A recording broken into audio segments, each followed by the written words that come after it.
So,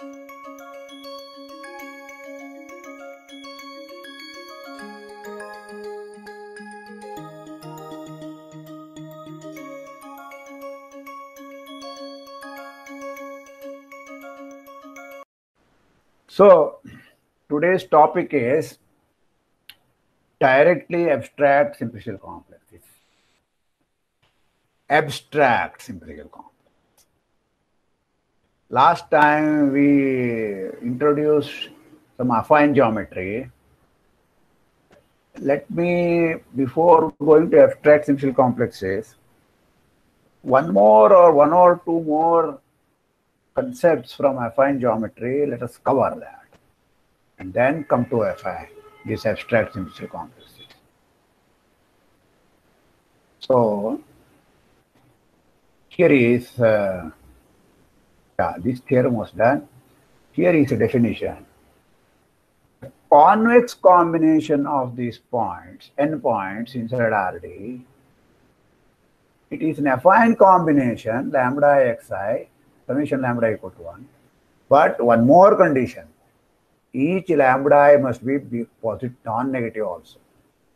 Automatically, each lambda will be less than or equal to 1 also, because sum total is 1. So such a thing is called convex combination. Just like 0 less than equal to t less than equal to 1, I have been taking t times p plus 1 minus t times q. Okay. There it is convex combination of only two elements. But here you could take any finite set. Then you can talk about convex combination. The convex hull is set of all convex combinations. Take set any set, then you can take convex hull of that. It is called a convex con of M. That is the notation. It is automatically a subset of Fm, affine M. Here, all linear combinations are taken without lambda greater than or equal to 0. This condition is not there. Okay. So a subset A of R is said to be convex if convex hull of A itself is equal to A.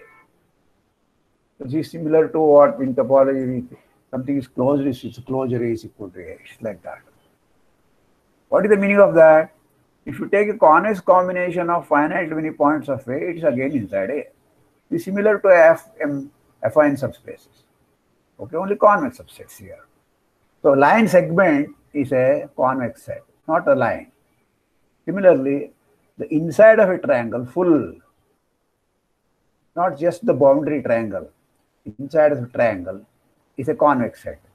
Tetrahedron is convex. These are our standard convex sets. Okay, there are many. Even a square is a convex set, right? So you will see that we are concentrating on particular kind of convex set soon. Okay, so this is what is called a geometric n simplex. Geometric n simplex. So by the very name, you may anticipate that there is going to be something n simplex also without that the tag geometric. So what is geometric n simplex? It means convex hull of any n plus 1 affinely independent points. V1, V2, Vn plus 1 in RD. The elements of Vi are called vertices of the simplex. The number n is called the dimension of this A. So A is a convex hull of V1, V2, Vn plus 1. V1, V2, Vn plus 1 must be affinely independent. Then we call it as geometric n simplex. A zero simplex is nothing but a single point. To take one single point, what is its affine combination? Lambda times x, where summation lambda must be 1. No? So it is just lambda is 1. So it is just x itself. So its convex combination is also 1 point. Okay. And a 1 simplex is a line segment.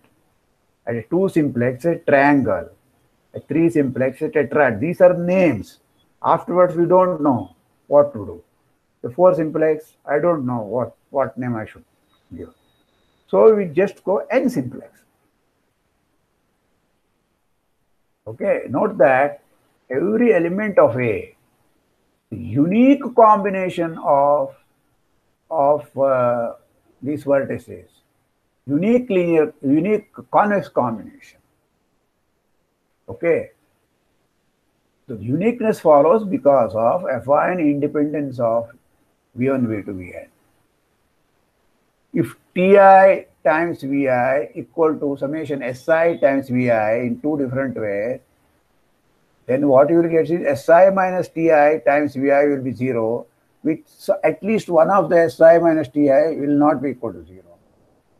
Sum total of Si minus Ti is equal to sum total of Si plus sum minus sum total of Vi, which is 1. So that will give you that Vi's are not affinely independent.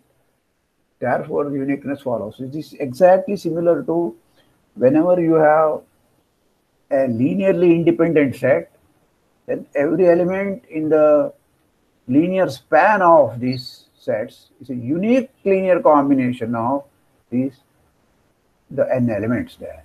So that's called a basis there, right? Here, these VIs are called vertices. There is one very special point, by symmetry. What is it? It is summation Vi divided by n plus 1. There are n plus 1 points here. So I am dividing by n plus 1 after taking a summation.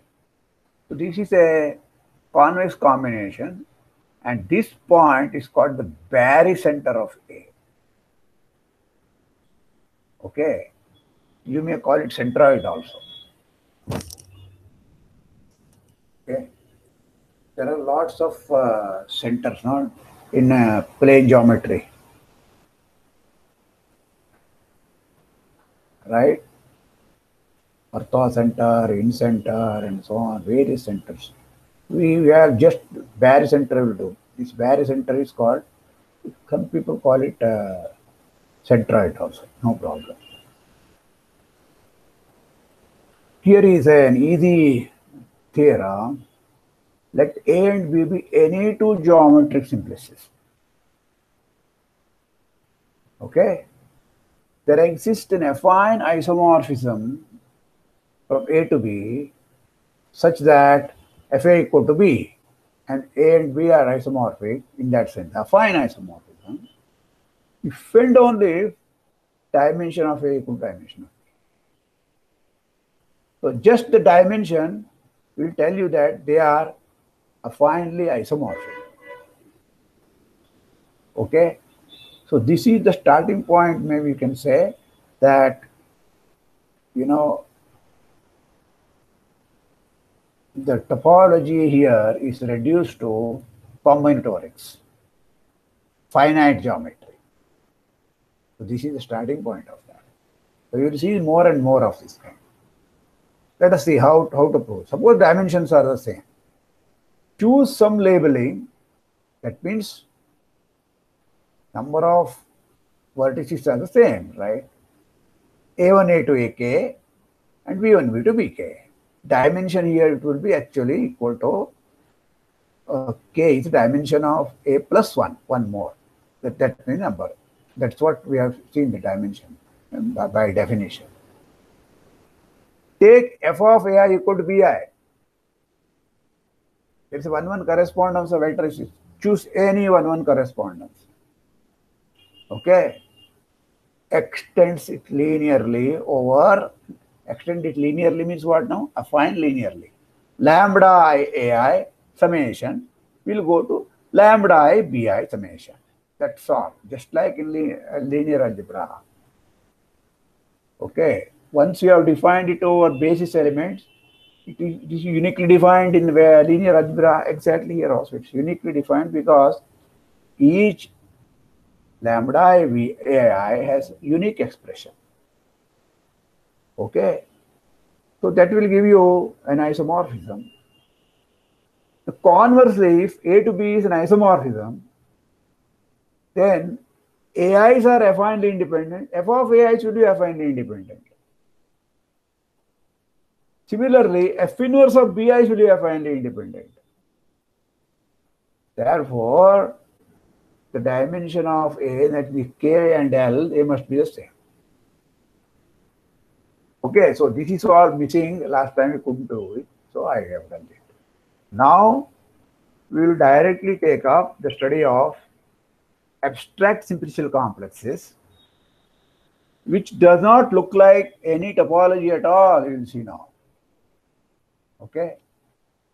So you have to hold your horse for a while to see the topology behind them. All right?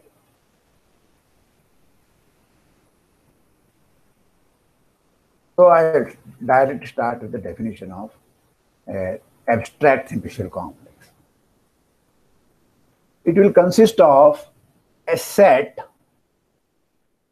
denoted by V and called as vertex set, and another set denoted by S called what? Is finite collection of subsets, simplices. Okay, I will write down this one later on. S is a collection of finite subsets of V. Okay, it satisfies only two of the conditions, namely, for every V inside V, the singleton is inside S. Remember, elements of S are subsets of V. Okay, so I should not write V inside S, but I should write singleton V inside S. Whenever F is a subset belonging to S, all subsets of F will be also inside S. In other words, S is closed under taking subsets. Okay, so these are the only two conditions that will make a simplicial complex. So let us go on to some more, definitions and properties. Elements of V are called vertices of K. Those of S are called simplices of K. If F is inside S, number of points, namely cardinality of F, say equal to Q plus 1, then F is called a Q simplex. Okay? And you can also say dimension of F is Q. So this is the definition of dimension. Just the number of points minus 1. Thus, the vertices of K are all zero simplexes of K. You take a vertex, put it inside a bracket to make it a singleton, it will become a zero simplex. So soon we will not, we will have this liberty of not writing the bracket, that's all. Like we write sometimes V minus 0, where V minus singleton 0. So some set theory takes that kind of liberty, so only that liberty is there, that's all. Thus, vertices of K are zero simplices. Okay, so as a vertex, they are elements of V, but as elements of S, it is a singleton V's which are inside S. That is the difference between logically what it is. But you can say that these vertices also zero faces. Okay, so if F prime is contained inside F and F itself is in S, then we say that F prime is a face of F. A face, here it may be equality also. Okay, so for example, if you take one vertex here, the singleton V will be a face. So all subsets are called faces. Often a simplex is described by enumerating its zero spaces. Enumerating zero faces means what? Just writing down the set, that's all. what are the elements of that set. Just write down, automatically all the subsets are there, is there, you have to think about it, that's all. This is just like writing when you have topology, you just write down sub-basic open sets only. Then the topology is understood.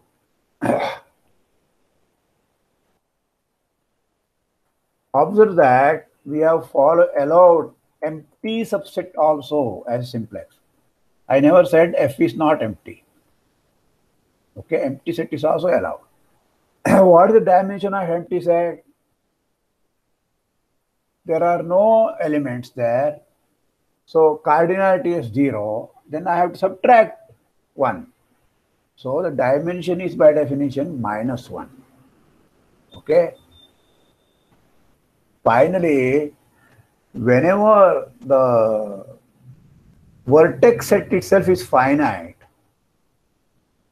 then automatically S will be also finite because it's only finite subsets of a finite set, right? Therefore, that will be also finite.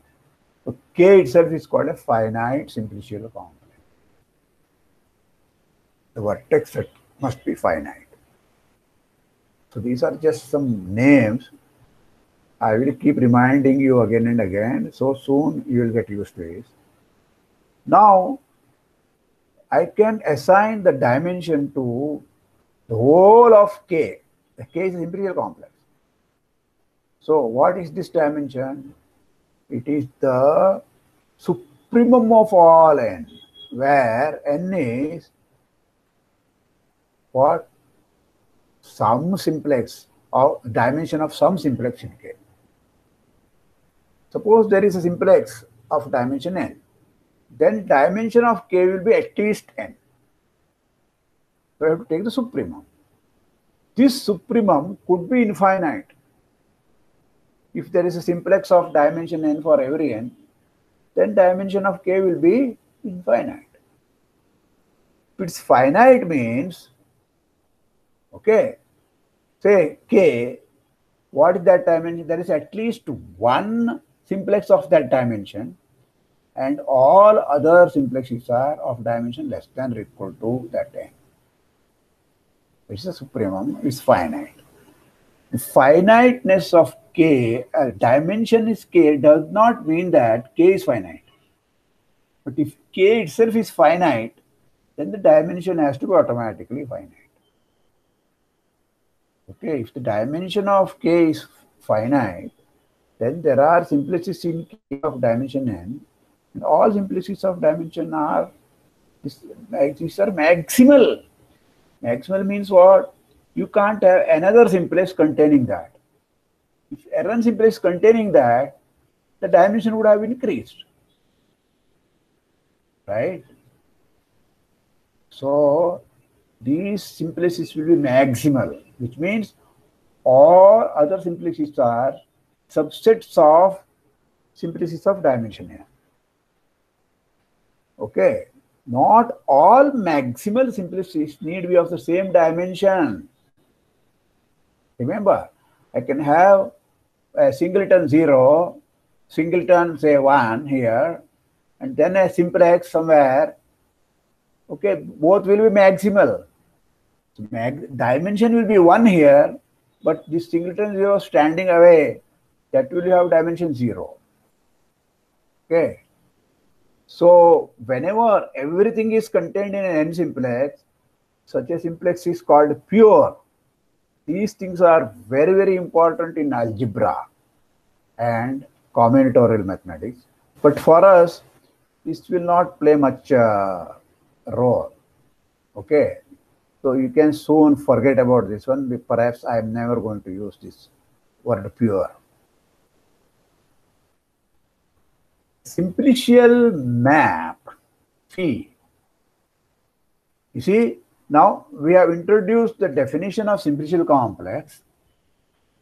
Okay, now we want to introduce the notion of what is the map between them. Like topological space is there's a continuous map. If there are groups, there is homomorphisms and so on. So you should have relations also. What kind of functions are allowed here. So take a simplicial map from K1 to K1 means what? Okay. So K1 itself has, structure of K1 means what? It has a V1, a vertex, and S1, a set of simplices, right? So the function phi corresponds to actually a function from, set theory function from vertex set V1 to vertex set V2. Okay, with an additional hypothesis on that, condition that each simplex f inside K1, phi of f makes sense because phi is a function of V1, so phi of f makes sense. This is a subset of V2. It must be inside K2 means what? It's a simplex in K2. It must be inside S2. F belongs to S1 means phi of belongs to S2. Okay? So that is the condition. Image of every simplex must be a simplex. It need not be of the same dimension. Number of elements in F may be say 5. Number of elements in phi F may be 4. It cannot be more than 4, we know. More than 5, we know. Okay. It may be 4, it may be 3, it may be 2 also. But phi being function, it will not be empty. That's all. If F itself is empty, phi empty will be empty. There is no problem. Okay. So usual set theoretic composition of functions, phi from V1 to V2, another one say psi from V2 to V3, then psi composite phi makes sense. Automatically, it will be simplicial because psi of phi f, this is a simplex, must be a simplex inside S3. Okay. So composition of simplicial maps is a simplicial map. Identity map from K to K, namely vertex to vertex, is a simplicial map. No problem. Okay. What is the meaning of simplicial isomorphism? Simplicial isomorphism is first of all a bijection on the vertex sets. That means there is an inverse vertex set. The inverse must be also a simplicial map. Inverse must be a simplicial map. Okay. A bijection of vertex sets, okay, need not be an isomorphism, even if it's a simplicial map. The inverse may not be simplicial. So this is strangely typical of topology. A continuous bijection may not be a homeomorphism. The inverse may not be continuous. Whereas in linear algebra, we have a linear bijection. Inverse is automatically linear. In group theory, if you have a linear, if you have group homomorphism, it is a bijection. The inverse is automatically a group homomorphism. Okay. So, though this is like combinatorics, this is like algebra, it is more close to topology in this nature. Inverse has to be, you have to demand that inverse is also a simplicial map for an isomorphism. So some more terminologies. What is the meaning of a subcomplex? Subcomplex K prime, say V prime, S prime, of a simplicial complex K. Okay, we will just denote it by K prime sub of K. So what is the meaning of this? The set vertex set V prime must be a subset of V, and S prime must be a subset of S. Okay. K prime itself must be a simplicial complex on its own, first of all. And these inclusions must be valid. Then only you call it a subcomplex. What is the meaning of this? The vertex set must be finite, must be a subset of the original set V. Whenever you have simplex inside K prime, it must be a simplex inside K also. So that is the meaning of that. All the vertices of V prime, okay, are inside V. You may, for example, take all the vertices of V equal to V prime. But suppose some of the faces in S are missing here. That is way of taking a subcomplex. It will be subcomplex. Some of them are missing, but whatever you have taken, they are inside S. You don't take new simplices. Okay, so that will be subcomplex. Note that in this situation, the inclusion map K prime to K is a simplicial map because every simplex in K prime is a simplex here, and the map is inclusion. Phi is inclusion map here.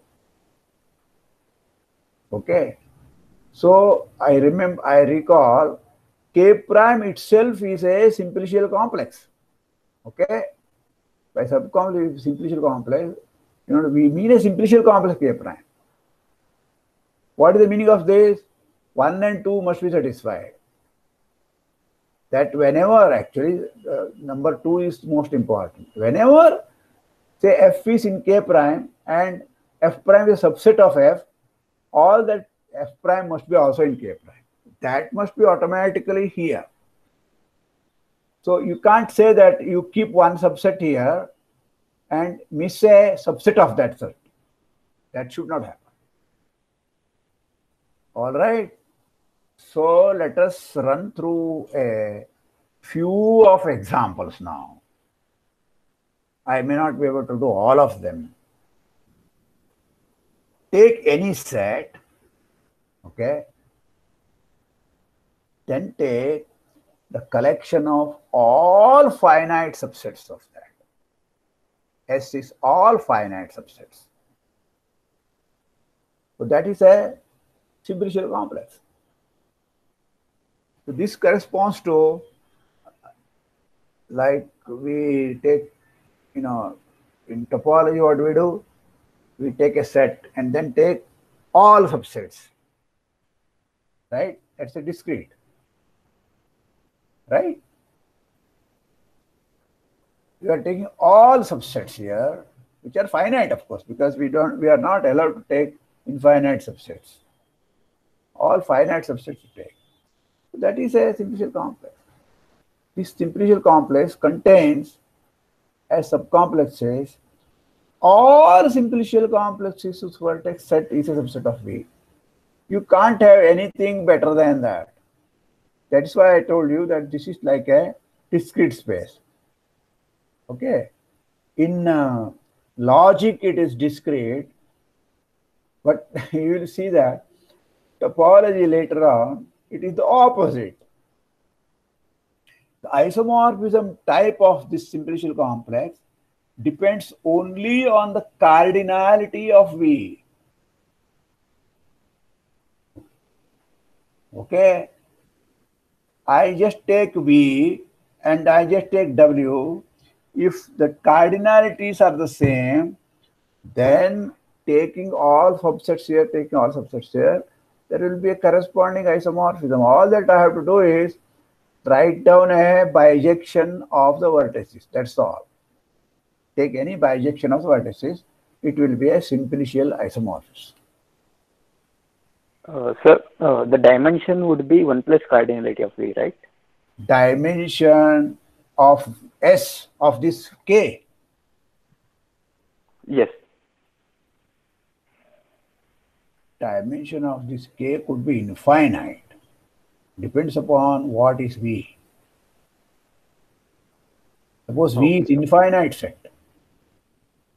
Then I can go on taking finite subsets. You see, If V is a finite set, suppose there are only n elements, then the dimension will be n minus 1. Okay. If it's infinite, the dimension of this simplicial complex will be infinite. Yes, sir. Each simplex is finite dimension, but dimension of K itself is infinite. Let's go to a second example.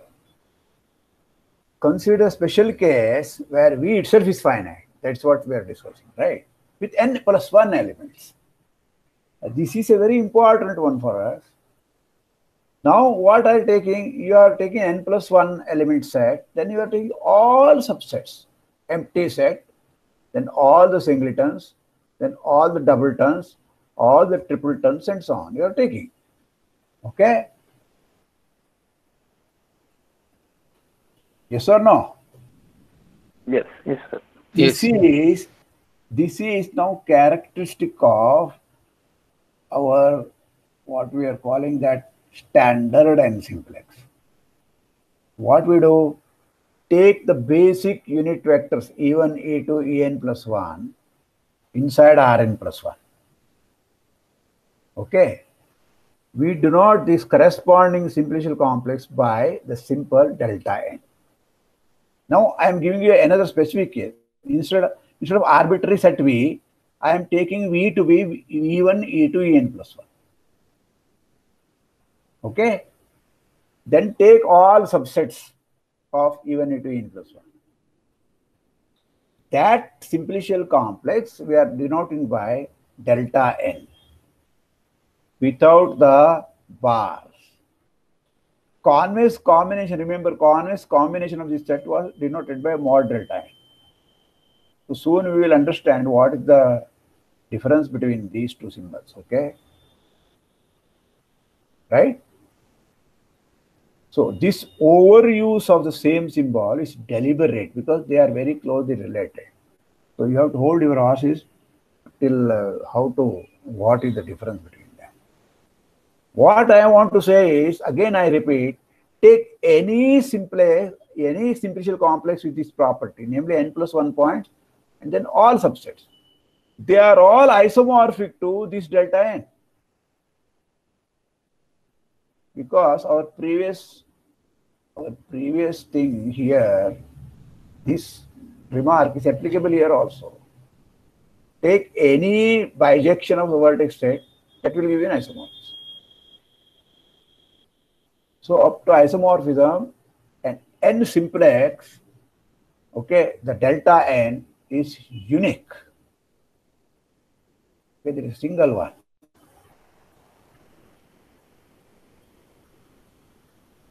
Any simplicial complex of finite dimension can be described by declaring all maximal simplices in it.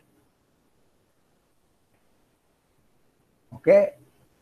If it's infinite dimension, there is no maximal. So that's it. You can do it only for finite dimension case. Look at what are all the maximal simplexes. I will give you a list of them. Rest of them, you can know what are the other simplices. They are subsets of this, that's all.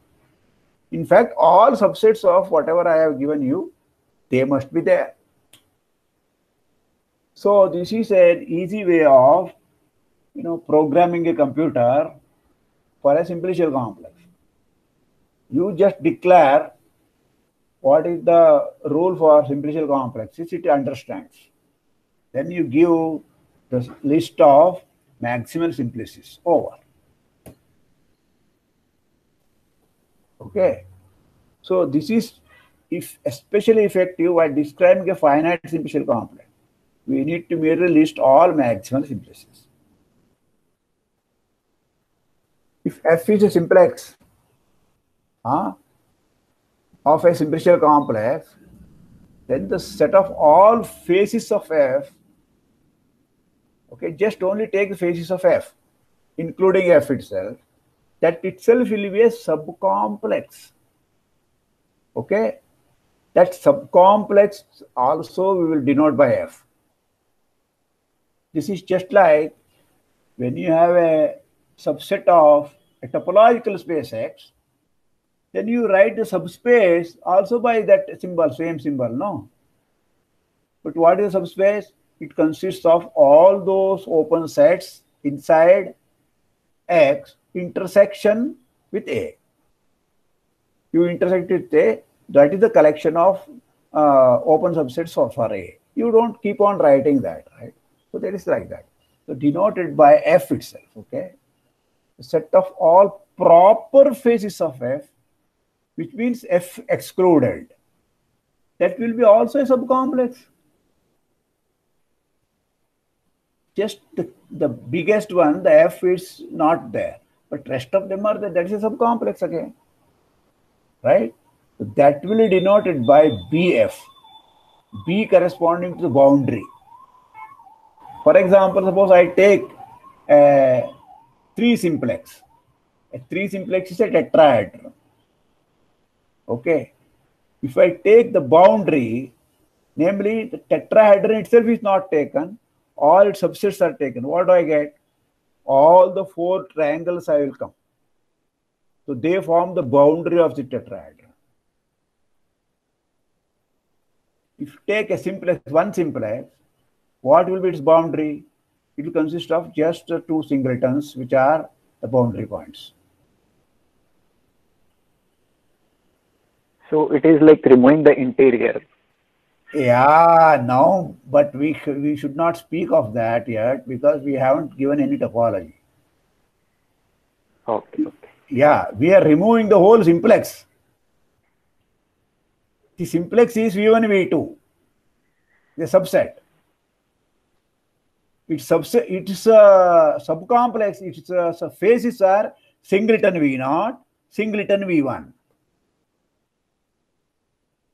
Okay. I am just justifying same for boundary of F. Okay.